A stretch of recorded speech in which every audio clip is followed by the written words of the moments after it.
صبح و شام ہم معاشرے کے اندر لوگوں کو گفتگو کرتے دیکھتے ہیں، اور ایک طبقہ ایسا ہمیں ملتا ہے جو بات کرنے پر، سمجھانے پر، مشورہ دینے پر ہمیں مامور نظر آتا ہے۔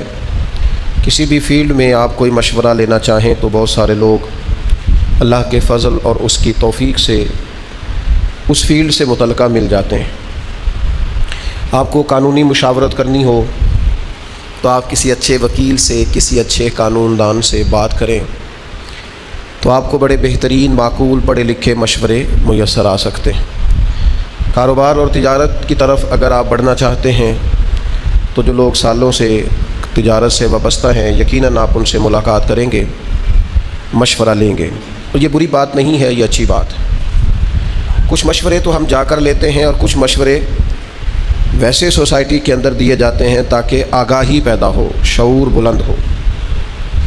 مختلف بیماریاں جب معاشرے کے اندر جڑ پکڑتی ہیں تو سنجیدہ حکومتیں ان کے حوالے سے آگاہی مہم چلاتی ہیں، لوگوں کو شعور دیتی ہیں کہ یہ چیزیں اس بیماری کا سبب بن رہی ہیں، آپ اس طرح سے اس سے بچ سکتے ہیں، فلاں احتیاط کر لینی چاہیے، فلاں چیزیں کم استعمال کی جائیں، فلاں زیادہ استعمال کی جائیں۔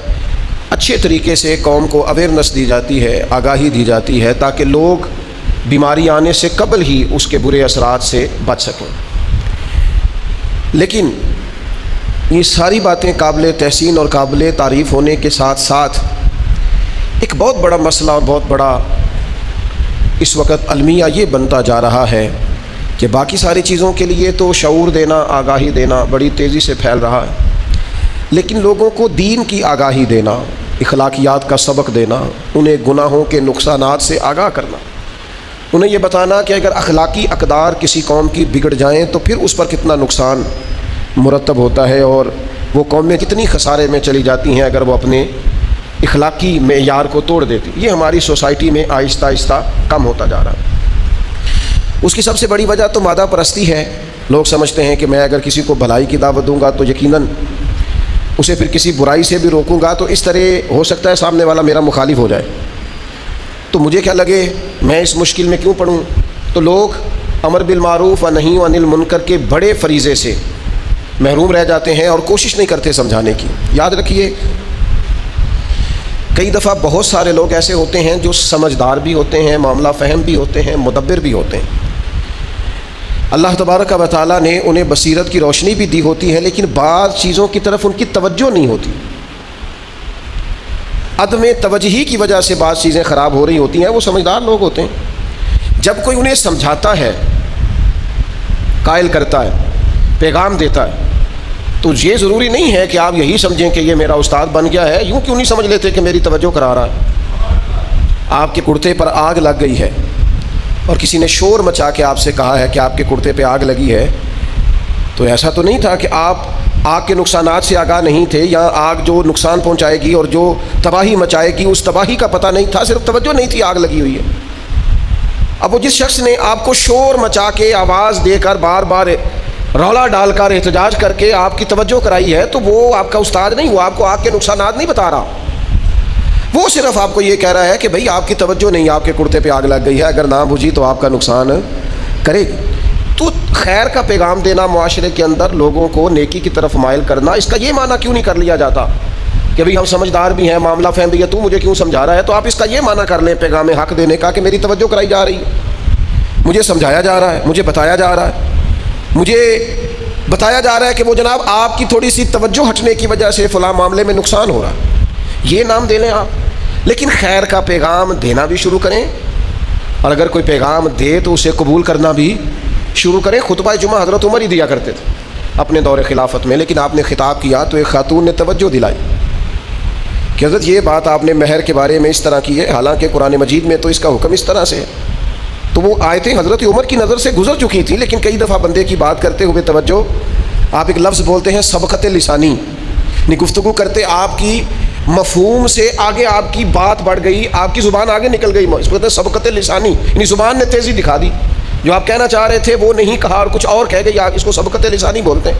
حضرت عمر رضی اللہ تعالیٰ عنہ نے فوری طور پر اس کو قبول کیا، اور قبول بھی بڑے حسین لفظوں میں کیا، دلیر بڑے تھے نا حضرت عمر، تو کسی بات کو بھی لیتے تھے تو کشادہ سینے کے ساتھ لیتے تھے، فرمانے لگے دیکھ لو بھائی ایک مرد نے خطا کی ہے اور ایک عورت ٹھیک کہہ رہی ہے. ایک مرد سے غلطی ہو گئی اور ایک عورت نے درست کہا. تو میرے عزیز اچھی بات کہہ دینا. خیر اچھا کچھ لوگوں کو بخار بھی چڑھ جاتا ہے تقریر کرنے کا, وہ بھی درست نہیں ہوتا. وہ ہر وقت ہی مطلب وہ اس چکر میں پڑ جاتے ہیں کہ میں بہت بڑا دائی ہوں, یہ انداز بھی درست. آپ معتدل اور معقول انداز میں پیغام دیں. یعنی اگر آپ کے ذہن کو بات چڑھ گئی ہے نا کہ میں بڑا سیاںا ہوں, تو پھر تو آپ خود قابل علاج ہیں, پھر تو آپ کو خود تربیت کی ضرورت ہے. ایک ہوتا ہے خطیب بننا, مقرر بننا, واعظ بننا, ایک ہوتا ہے دین کا دائی بننا. وہ جو دائی ہوتا ہے نا دین کا, اس کا کام تو دعوت دینا ہے.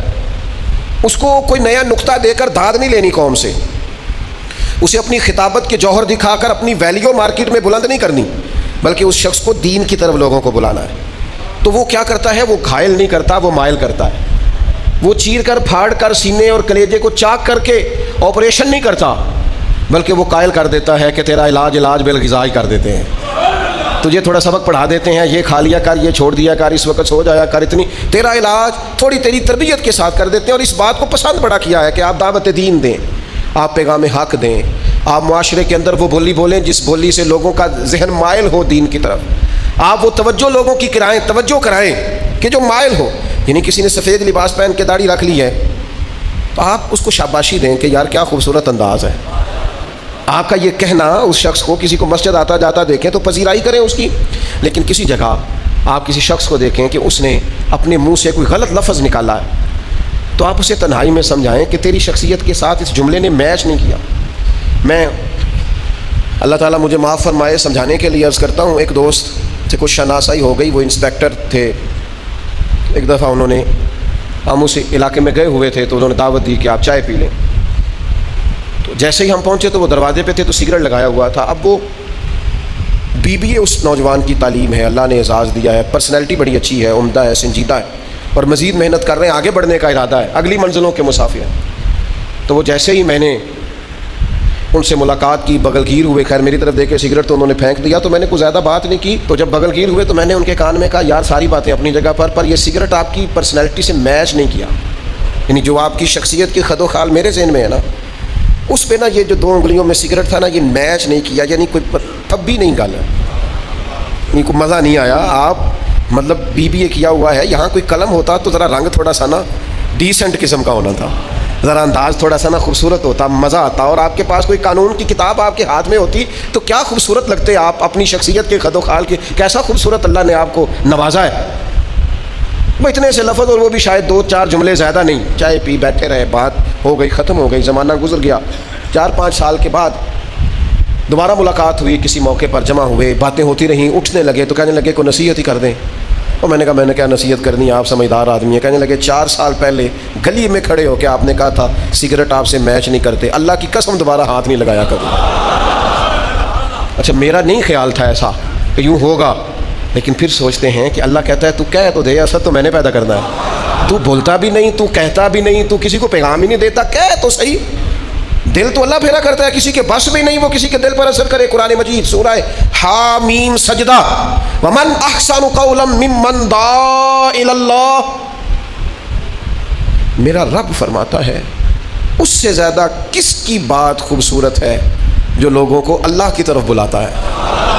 اس سے زیادہ کسی کی سونی, ومن احسن قولا ممن دعا الی اللہ, اس سے بڑھ کر کسی کی بات سونی نہیں ہو سکتی جو لوگوں کو رب کی جانب دعوت دیتا ہے. سب سے سونی باتیں وہ کرتا ہے جو اللہ کی جانب لوگوں کو بلاتا ہے. کسی درویش کی تقریر اسد پذیر ہوتی تھی تو کسی نے ان سے کہا آپ باتیں بڑی اچھی کرتے ہیں, تو اس نے کہا اپنی نہیں نہ کرتا, میں بلبل خوش لہجہ گلزار نبی ہوں, میٹھی میری باتیں ہیں کیونکہ نمک خار نبی ہوں. اس سے زیادہ پیاری بات بھی کسی کی ہو سکتی ہے جو لوگوں کو اللہ کی طرف بلائے, وعامل صالحا, اور نیک عمل کرے, خالی دعوت نہ دے, خود عامل بھی ہو اس پر. وقالا اننی من المسلمین, اور یہ کہے کہ میں مسلمان ہوں. سب سے خوبصورت بات اس بندے کی ہے, اللہ کا قرآن فرماتا ہے جو لوگوں کو دین کی طرف دعوت دے, جو لوگوں کو اللہ کی جانب بلائے اور خود بھی عمل صالح کرے اور کہے کہ میں الحمدللہ. آپ کہتے ہیں یہ تو بڑا آسان کام ہے, کہہ دینا میں مسلمان ہوں. آج آسان ہے, حضرت بلال کے دور میں بڑا مشکل تھا. آج آسان ہے, حضرت صہیب رومی کے زمانے میں بڑا مشکل تھا. آج آسان ہے, حضرت عمار ابن یاسر نے جب کہا تھا میں مسلمان ہوں تو بڑی مشکل آئی. آج آسان ہے کہنا میں مسلمان ہوں، لیکن جب یہ اعلان حضرت جناب سلمان فارسی نے کیا تھا تو حالات اور تھے. آج آسان ہے ڈٹ کے کہنا، اعلان کرنا کہ وقال اننی من المسلمین، میں مسلمان ہوں. لیکن جب حضرت ابو ذر غفاری نے کہا تھا تو حالات اور تھے. آج سوکھا ہے، مولا علی کے دور میں بڑا اوکھا تھا. آج رستہ ہموار ہے، حضرت عثمان کے دور میں گھاٹیاں دشوار تھیں. آج کہنا مسلمان ہونا یہ پذیرائی کا دور ہے. جناب عمر کے زمانے میں رنگ اور تھا، آج سوکھا ہے، آسان ہے. لیکن اتنا مارا تھا کفار نے حضرت ابو بکر صدیق کو کہ ہوش نہیں آئی کتنے گھنٹے جناب ابو بکر صدیق. آج تو آسان ہے. اس دور میں مشکل تھا. یہ عشق نہیں آسان، بس اتنا سمجھ لیجئے ایک آگ کا دریا ہے اور ڈوب کے جانا ہے. اس پر تیرتے بھی نہیں چل سکتے، قدم بھی نہیں رکھ سکتے. اس کے اندر ڈوب کر کے آپ کو آگے بڑھنا ہے. یہ سخت ترین اور کٹھن ترین مرحلہ.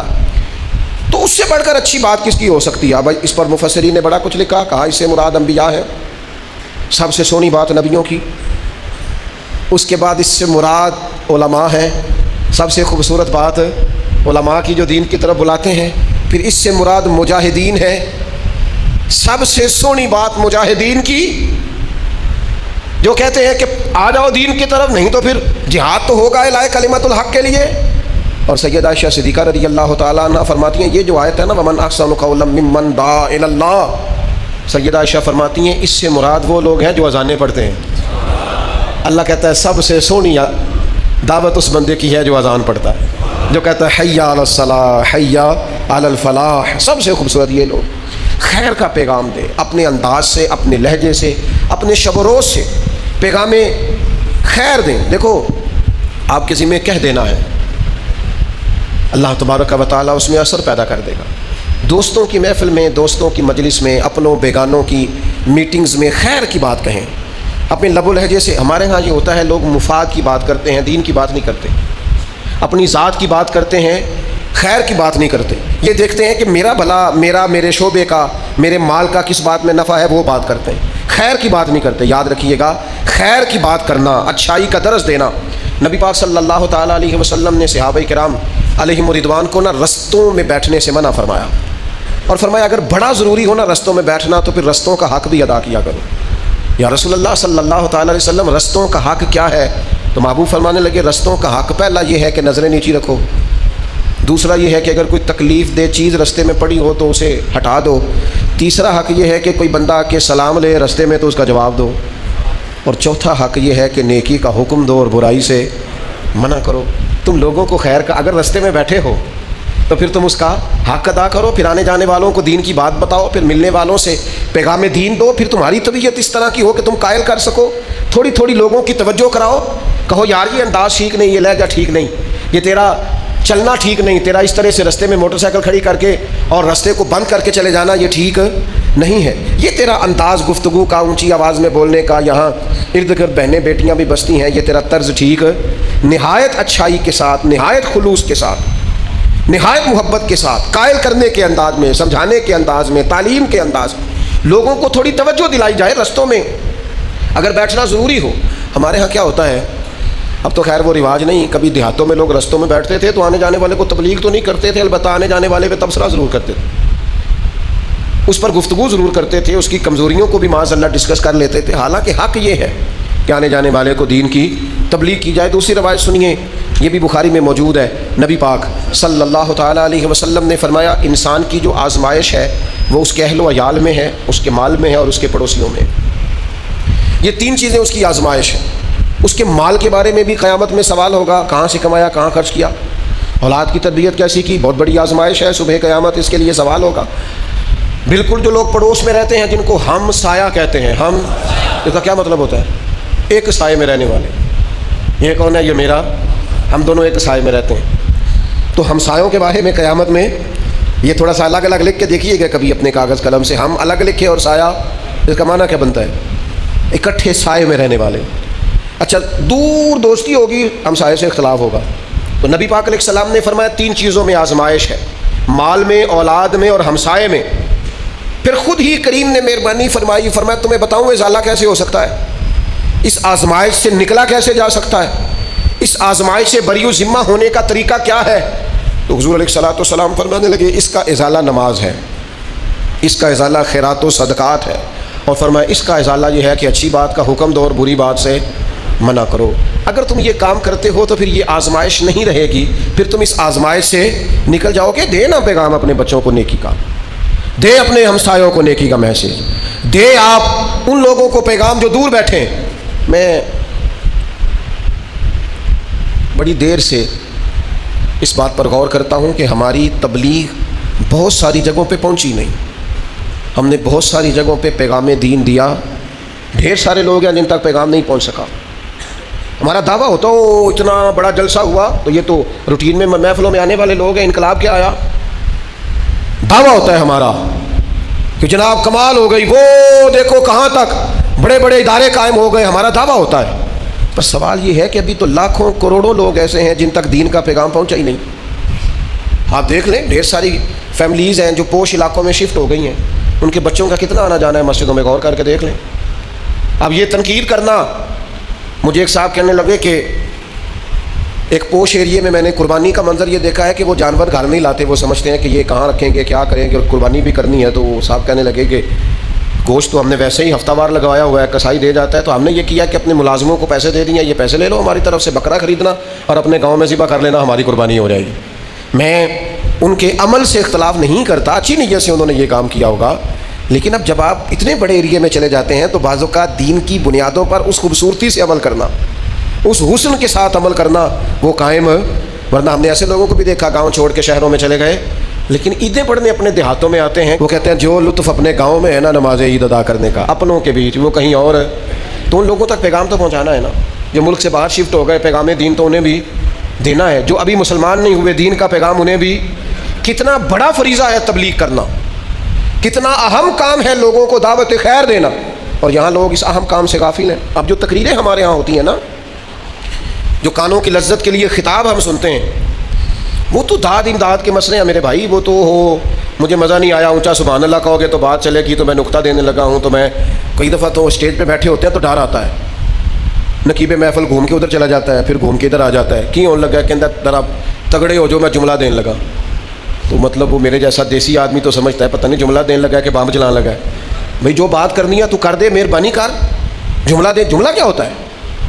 آپ کیوں جملے تراشتے ہیں؟ آپ نے آیتیں ساری سنا لی ہیں قوم کو، کیوں ضرورت پڑ گئی آپ کو جملہ تراشنے کی؟ آپ نے احادیث ساری سنا لی قوم کو، اقوال اصحاب سے آپ نے آگاہ کر لیا ہے امت کو، کیوں ضرورت پڑی آپ کو جملے تراشنے؟ جملے نہ تراشیں آپ کتاب و سنت کی روشنی میں اللہ کے بندوں سے گفتگو کریں، لوگوں کو پیغام میں دین دیا جائے، دعوت خیر دی جائے اچھے طریقے سے، اچھے اسلوب سے، اور قائل کیا جائے کہ یار یہ خیر ہے، یہ شر ہے، تھوڑا سمجھایا جائے، تھوڑا بتایا جائے۔ کتنے بڑے پوسٹر لگتے ہیں ڈینگی سے بچاؤ کے لیے، ملیریا سے بچاؤ کے لیے، فلاں فلاں۔ وہ میرے بھائی تھوڑا سا تو آپ کو کام کرنا چاہیے گناہوں کی بیماری سے بچاؤ کے لیے۔ یہاں تو گناہ نفسیات پہ سوار ہو گئے، لوگوں کی ذہنی سطح اس طرح کی کر دی گئی ہے کہ معاذ اللہ گناہ کرنا، گناہ کے قریب جانا آسان ہوتا جا رہا ہے۔ اپنے قوم کا اخلاقی دیوالیہ نکال رہے ہیں لوگ، تو کچھ تھوڑی خیر کی جائے۔ آپ انداز دیکھیے رسول پاک صلی اللہ تعالیٰ علیہ وسلم کے سمجھانے کا۔ میں کبھی کبھی سوچتا ہوں کہ جتنے لوگ نفسیات پہ ریسرچ کرتے ہیں وہ سارے کبھی چھوڑ جائیں نا، اور صرف مدینے والے محبوب کی حدیثیں پڑھیں۔ اتنی ذہنی نفسیات کے قریب بات ہے کہ انسان کو نہ کسی فلسفے میں الجھنا پڑتا ہے، نہ اسے معنی کی عمیق گہرائیوں میں اترنا پڑتا ہے، نہ اسے جملے توڑ کے دوبارہ جوڑنے پڑتے ہیں، نہ اسے سیاق و سباب کی زیادہ آزمائش سے واسطہ پڑتا ہے۔ سیدھی سیدھی بات، اور سیدھی سیدھی جا کے ٹکراتی نہیں، چھوتی نہیں، غلام کے دل میں بیٹھ ہی جاتی ہے، ایسے جیسے جگہ لے لی ہے، اور ایسے جیسے پہلے سے گنجائش بنی ہوئی تھی محبوب کی بات کے لیے، وہ سیدھی جگہ پکڑتی ہے۔ حضرت ابو ذر رضی اللہ تعالیٰ عنہ بیان کرتے ہیں کہ کچھ غرباء نے آ کے عرض کیا، ضعیف کمزور مالی طور پر کمزور لوگوں نے کہ یا رسول اللہ صلی اللہ تعالیٰ علیہ وسلم، امیر لوگ تو ثواب سارا لوٹ کے لے گئے، یا رسول اللہ صلی اللہ تعالیٰ علیہ وسلم نماز تو ہم بھی ان کی طرح پڑھتے ہیں، روزہ رکھتے ہیں، پر وہ اپنے زائد مال سے صدقہ کر کے ہم سے آگے گزر جاتے ہیں، تو وہ تو آگے گزر گئے۔ تو کہتے ہیں حضور سید عالم علیہ السلام نے بات سنی تو حضور تو موتی رولنے لگے حکمت کے، کریم فرمانے لگے تمہارا کیا خیال ہے، تم پیچھے رہ گئے ہو صدقے میں؟ حضور فرمانے لگے تمہارے لیے بھی صدقہ ہے، ہر چیز صدقہ ہے۔ یا رسول اللہ کیا کیا؟ فرمایا تسبیح پڑھنا بھی صدقہ، تکبیر کہنا بھی صدقہ، تعریف کرنا بھی، کیا مطلب؟ سبحان اللہ کہنا بھی صدقہ، اللہ اکبر کہنا بھی صدقہ، لا الہ الا اللہ پڑھنا بھی صدقہ، الحمدللہ کہنا بھی صدقہ۔ اور حضور فرمانے لگے نیکی کا پیغام دینا بھی صدقہ، گناہ سے منع کرنا بھی صدقہ۔ تو لو نا ہر وقت لوگوں کو پیغام دین دو۔ تھوڑا سا نا کسی کام کے لیے بھی انسان کو نا تھوڑی مشقت کرنی پڑتی ہے، کوئی بھی دنیا کا آپ کام، یہ واعظ و نصیحت ہے، ممبر پر بیٹھنا ہے، بہت سارے لوگوں سے کہتے ہیں آپ بات کریں، کہتے ہیں جھجک بڑی آتی ہے، تو میں کہتا ہوں ٹھیک بھی ہو جائے گی وقت کے ساتھ، آہستہ آہستہ جھجک بھی اتر جائے گی۔ آپ لوگوں کو تھوڑا تھوڑا توجہ تو دلائیں، تھوڑا قائل تو کریں، تھوڑی طبیعت تو لوگوں کی مائل کریں۔ کہہ دیتے ہیں کئی دوست، اور وہ جو کہتے ہیں وہ حق پر ہوتے ہیں۔ یہ آپ نے اس نوجوان سے تکبیر کہلا دیا، ایک تو اس نے پینٹ پہنی ہوئی ہے، اوپر سے داڑھی چھوٹی ہے، اور اوپر سے سر بھی اس کا ننگا ہے، تو اس سے آپ نے اقامت کہلوا لی، یہ بڑا غلط کیا۔ تو میں کہتا ہوں اسے شروع تو کرنے دو، آنے تو دو نا، تدریجاً ساری چیزیں ٹھیک۔ نبی پاک علیہ السلام تدریجاً دین بتانے کا حکم دیتے تھے۔ تدریج مشکل لفظ ہے، حدیث پاک سناؤں گا تو آپ کو آسان لگے گا۔ تدریج کے ساتھ، یکدم نہیں، تدریج سے نبی پاک علیہ السلام نے صحابہ کو بھیجا، فرمایا جب تم جاؤ گے نا پیغام دین دینے غیر مسلموں کے پاس، تو سب سے پہلے صرف انہیں توحید کی بات کرنا، انہیں کہنا اللہ پر ایمان لائیں، رسول اللہ پر ایمان لائیں صلی اللہ علیہ۔ فرمایا جب وہ یہ مان لیں نا تو پھر انہیں کہنا نماز پڑھو۔ کوئی نہیں سمجھ آئی آپ کو؟ نماز فرض ہے نا دین میں، لیکن جاتے ہی نماز کی بات نہ کرنا، پہلے کہنا کلمہ پڑھیں، مسلمان ہو جائیں تو آپ کہنا نماز پڑھیں، اور فرمایا جب نماز کی عادی ہو جائیں تو پھر زکوٰۃ کی بات کرنا، اور فرمایا جب وہ زکوٰۃ دینے لگے اور تمہیں کہیں کہ یہ مال ہے، بکریوں میں اور اونٹوں میں اور جانوروں میں اکثر زکوٰۃ لی جاتی تھی، تو حضور فرمانے لگے زکوٰۃ لینے جاتا تو ان کا عمدہ مال نہ نکال کے لے آنا، حالانکہ بہترین مال خرچ کرنے کا حکم ہے نا۔ اس تدریج میں مرتب کر کے آہستہ آہستہ لوگوں تک دین پہنچانا۔ فرمایا بہت شاندار ان کی بکریاں جانور نہ لے آنا، تو مکس مال لے آنا، اور انہیں کہنا کہ یہ وہ ہے جو ہم امیروں سے لے کے غریبوں کو دیں گے۔ اور حضور فرمانے لگے یہ خیال رکھنا کہ کہیں ان کا کوئی حق نہ ضائع ہو جائے، خیال کرو۔ ایک تدریج کے ساتھ، ایک حکمت کے ساتھ، ایک دانائی کے ساتھ لوگوں کو دین۔ حضرت طفیل بن عمر دوسی رضی اللہ تعالیٰ عنہ، قبیلہ دوس کے ایک معزز آدمی تھے، انہوں نے کلمہ پڑھا، عرض کی حضور میری کوئی ڈیوٹی، فرمایا تم نے اپنے ہی قبیلے کو دعوت دین دینی ہے۔ وہ تشریف لے گئے، کچھ دنوں کے بعد بڑے غصے میں آئے، کہا یا رسول اللہ میں نے بڑی کوشش کیا، وہ نہیں مانتے، ایک بندہ بھی بات ماننے کو، آپ کریں دعا وہ سارے تباہ ہو جائیں۔ رسول پاک علیہ السلام کو اللہ تعالیٰ نے وہ بردباری دی تھی کہ کئی دفعہ نا جب حضور اس طرح مسکراتے ہیں، اور ہم کتابوں میں پڑھتے ہیں نا کہ نبی کریم تسلی دہی، پیار کیا اور پھر حضور مسکرائے، اوہ ہو، تو دل کرتا ہے اس مسکراہٹ پر بندہ جان قربان کر دے، محبوب زیر لب مسکرائے۔ اور حضور نے فرمایا چلو ٹھیک ہے، اگر تمہیں ناراض کیا تو کر دیتے ہیں دعا ان کے لیے۔ تو کریم نے ہاتھ اٹھا کے دعا کی، کہا اے اللہ طفیل بن عمر کے قبیلے والوں کو ہدایت عطا فرما دے، مہربانی کر ہدایت دے دے۔ حضور نے دعا دی، اور پھر فرمایا آپ نہ واپس جائیں، پھر سے تبلیغ کریں، انہیں پیغام دیں، اور ساتھ رسول کریم نے فرمایا بات ان کے ساتھ نرمی سے کرنا، بات ان کے ساتھ لہجہ نرم رکھنا۔ حضرت طفیل بن عمر کہتے ہیں میں واپس آ گیا اپنے قبیلے کے پاس، میں نے انہیں دعوت دی دوبارہ سے، اب تو کمال ہی ہوگا، میں جدھر جدھر جاتا مجھے اللہ خیر ہی عطا فرماتا۔ 7 ہجری میں حضرت طفیل بن عمر واپس آئے، اور 70 بندے ساتھ تھے، اور 70 قبیلوں 70 خاندانوں کے لوگ تھے۔ اللہ نے اتنے گھروں کو کلمہ پڑھنے کی توفیق عطا فرمائی۔ ہمارے یہاں نا کچھ لوگوں کو اگر دعوت دین دینی پڑے تو ان کا لہجہ اتنا سخت ہوتا ہے کہ بلیڈ اتنے زخم نہیں کرتا، ان کے اگر کوئی بندہ قابو آ گیا نا مطلب، تو پھر تو وہ دعوت دین دینے کے نام پر نا اس طرح کا لہجہ اختیار کرتے ہیں جیسے مطلب اللہ خیر کرے سب سے بڑی ولی اللہ اس وقت یہی ہے، آپ دعوت دیں اور لہجہ۔ ہارون رشید کسی مولانا صاحب کے پیچھے جمعہ پڑھنے چڑھے گئے، ان کو بھی احقاق حق یاد آ گیا بادشاہ دیکھ کے، جو ہو سکتی تھی کی ہارون رشید کے ساتھ، حد کر دی، گردن جھکائے بیٹھا رہا بیچارہ، کیا کر سکتا تھا۔ جمعہ ختم ہوا تو کہنے لگا مولانا ایک سوال پوچھنا تھا، میں زیادہ برا ہوں کہ فرعون زیادہ برا تھا؟ تو مولانا کہنے لگے نہیں برا تو فرعون ہی تھا۔ تو کہا اللہ نے تو قرآن پاک میں حضرت موسیٰ علیہ السلام سے کہا تھا فرعون کے پاس جانا تو ذرا نرمی سے بات کرنا، تو آپ نے تو میرے سے اتنی سختی کی کہ میں پریشان ہو گیا تھا، کہیں فرعون سے آگے تھوڑی نکل گیا میں۔ تو مولانا کہنے لگے نہیں وہ بس وہ بات کرتے ہو گئی، تو فرمانے لگے چلیں تھوڑا ہاتھ ہولا کر لیں، میں اتنا برا تو نہیں جتنے فرعون اور نمرود تھے، تھوڑی مہربانی کریں، تھوڑی سی نرمی کا حقدار میں بھی ہوں، میرے ساتھ بھی تھوڑا سا پیار کر لیں۔ لیکن وہ چونکہ مائع کا ہاتھ میں ہوتا ہے، اور مقصود یہ ہوتا ہے کہ تھوڑا سا نا زور لگانا چاہیے، تھوڑی شدت ہونی چاہیے، اور بعض لوگ جو بات بالکل بھی نرم کرنے والی ہوتی ہے اسے بھی اتنے جوش سے کرتے ہیں کہ بندہ پریشان ہو جاتا ہے کہ بھی اس جملے پہ اتنا زور لگانے کی کیا ضرورت. آپ یہ بات آہستہ بھی کر لیتے تو بڑی آسانی سے سمجھ میں آ سکتی تھی. دھنائی کے ساتھ پیغام دین دیں, ضرور اپنے ساتھ والے کو پیغام دیں. یار یہ بڑی تکلیف دہ بات نہیں کہ آپ کسی کو سمجھا رہے ہیں اور اسے کہہ رہے ہیں تیری 40 سال عمر ہو گئی تینوں نماز پڑھنی نہیں آئی. تو پھر جس 80 اور 90 سال کے بندے کو نبی پاک دین کا پیغام دے رہے تو اسے کہہ دینا چاہیے تھا کہ 90 سال ہو گئے تجھے آج تک عقل ہی نہیں آئی. کہا جا سکتا ہے معاذ اللہ. کیا بات کرتے ہیں آپ. یہ تو وہ یار جو ہمارا گاہک بن کے دکان پہ آ جائے اس کے ساتھ تو کڑوے نہیں بولتے کہ دکانداری خراب نہ ہو جائے. تو جو دین سیکھنا ہے اس کے ساتھ کڑوے بولتے ہو تاکہ اخلاقی اقدار کا جنازہ نکل جائے. اس لیے ایک تو کوشش کریں لوگوں کو پیغام حق دینے, اور دوسرا پھر اس کا جو خوبصورت ترین اسلوب ہے, بہترین پیرایا, اس خوبصورت پیرائے کے اندر لوگوں کو دعوت دین دیں. یہ نہایت ضروری کام ہے, نہایت اہم مسئلہ ہے. اپنی اپنی جگہ مبلغ بن جائیں اور کوشش کریں کہ لوگوں کو بڑے دھیمے, اور کسی کو بھی کسی کے سامنے نصیحت نہیں کرنی. حضور نے فرمایا جس نے لوگوں کو بھائیوں کے بیچ نصیحت کی اس نے اسے ذلیل کیا ہے. اکیلے میں نصیحت کریں, تنہائی میں سمجھائیں, اور اس میں بھی عاجزانہ لہجہ اختیار کریں. کسی شخص کے ساتھ دینی ماحول کے اندر اپنے لہجے میں کڑواہٹ پیدا کرنا یہ درست نہیں ہے. اللہ تعالیٰ امت میں ایسے مبلغ پیدا کرے کہ وہ دین کی دعوت اتنے خیر کے ساتھ دیں کہ پھر سے ایک دفعہ دین کی روشنی 4 دانگے عالم میں پوری آب و تاب سے نظر آئے.